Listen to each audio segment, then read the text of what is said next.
ഫാക്ടറിയുടെ പുതിയൊരു വീഡിയോയിലേക്ക് സ്വാഗതം. ഞാൻ നേരത്തെ ഒരു കുക്കിംഗ് കോമ്പറ്റീഷനിൽ വിൻ ചെയ്തിട്ടുള്ളൊരു റെസിപ്പി ഇട്ടുണ്ടായിരുന്നു. നമ്മുടെ നെസ്ലെ നടത്തിയിട്ടുണ്ടായിരുന്ന ഒരു കുക്കിംഗ് കോമ്പറ്റീഷനിൽ സ്റ്റാർ ഷെഫ് 2021 കോമ്പറ്റീഷനായിരുന്നു. അതിൽ ഞാൻ വിൻ ചെയ്തിട്ടുള്ള ഒരു റെസിപ്പി ഞാൻ അപ്ലോഡ് ചെയ്തിട്ടുണ്ടായിരുന്നു. അപ്പോൾ അതിനുള്ള സമ്മാനം നമുക്കിവിടെ വന്നിട്ടുണ്ട്. നമുക്കതൊന്ന് അൺബോക്സ് ചെയ്യാം. നിങ്ങൾ ആ വീഡിയോ കണ്ടിട്ടില്ലെങ്കിൽ ഞാൻ അതിൻ്റെ ലിങ്ക് ഡിസ്ക്രിപ്ഷൻ ബോക്സിൽ കൊടുത്തേക്കാം കേട്ടോ. അപ്പോൾ എല്ലാവരും അതൊന്ന് പോയി കാണുക. അപ്പോൾ നമുക്ക് അവർ തന്നിട്ടുള്ള ഗിഫ്റ്റ് ഞാൻ അൺബോക്സ് ചെയ്യാൻ പോകണം. അതിന് മുൻപായിട്ട് നെസ്ലയോട് എനിക്ക് ഒരുപാട് താങ്ക്സ് ഉണ്ട്. പിന്നെ സലു കിച്ചണിലെ സെമിറത്തോടും കേട്ടോ. അപ്പോൾ നമുക്ക് അൺബോക്സ് ചെയ്യാം. അയ്യോ പൊളിക്കരുത്.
അപ്പോൾ ഇതാണ് കേട്ടോ എനിക്ക് കിട്ടിയ ഗിഫ്റ്റ്. പാനസോണിക്കിൻ്റെ ഒരു മൈക്രോവേവ് ഓവനാണ്.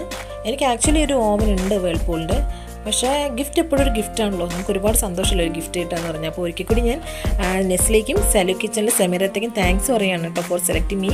അപ്പോൾ ഭയങ്കര സന്തോഷം കേട്ടോ. നിങ്ങൾ വീഡിയോ എല്ലാം കണ്ടല്ലോ അല്ലേ? വീഡിയോ ഇഷ്ടപ്പെട്ടെങ്കിൽ ഒന്ന് ലൈക്ക് ചെയ്ത് ഷെയർ ചെയ്ത് സബ്സ്ക്രൈബ് ചെയ്തൊന്ന് ഹെൽപ്പ് ചെയ്തേക്കണം കേട്ടോ. ഇതെന്താണ് വേറൊരു കോസ്റ്റ്യൂം എന്ന് പറഞ്ഞു കഴിഞ്ഞാൽ, ഞാൻ ആ വീഡിയോ എടുത്തു കഴിഞ്ഞപ്പോഴത്തേക്കും അതിൻ്റെ വൈൻഡപ്പിങ് വീഡിയോ എടുക്കാൻ മറന്നുപോയി. അതുകൊണ്ട് ഞാൻ ഈ വൈൻഡപ്പിങ് വീഡിയോ പിറ്റേ ദിവസമാണ് എടുത്തത്. അതുകൊണ്ടാണ് വേറൊരു കോസ്റ്റ്യൂം വന്നത്. അപ്പോൾ നമുക്കിനി ആഴ്ചയിൽ വീഡിയോ 4 ദിവസം ഉണ്ടാവും കേട്ടോ. അതായത് തിങ്കളാഴ്ച, ബുധനാഴ്ച, വെള്ളിയാഴ്ച, പിന്നെ സാറ്റർഡേ എന്തെങ്കിലും ഒരു ഡേ ഇൻ മൈ ലൈഫോ അങ്ങനെ എന്തെങ്കിലും ഒരു വീഡിയോ ഇടണമെന്ന് ഞാൻ വിചാരിക്കുന്നുണ്ട്. അങ്ങനെ ആഴ്ചയിലൊരു 4 വീഡിയോ ഇടണമെന്ന് ഞാൻ വിചാരിക്കുന്നുണ്ട്. അത് നടക്കുമെന്ന് അറിയത്തില്ല. എന്തായാലും നിങ്ങൾ എന്നെ ഒന്ന് സപ്പോർട്ട് ചെയ്തേക്കണം. വീഡിയോ ആദ്യമായിട്ട് കാണുന്ന ഫ്രണ്ട്സ് ഉണ്ടെങ്കിൽ ഒന്ന് സബ്സ്ക്രൈബ് ചെയ്തേക്കണം കേട്ടോ. അപ്പോൾ നമുക്ക് പുതിയൊരു വീഡിയോ ആയിട്ട് നമുക്ക് വീണ്ടും കാണാം. അതുവരെ ദിസ് ഈസ് ശ്രീക സൈനിങ് ഓഫ്.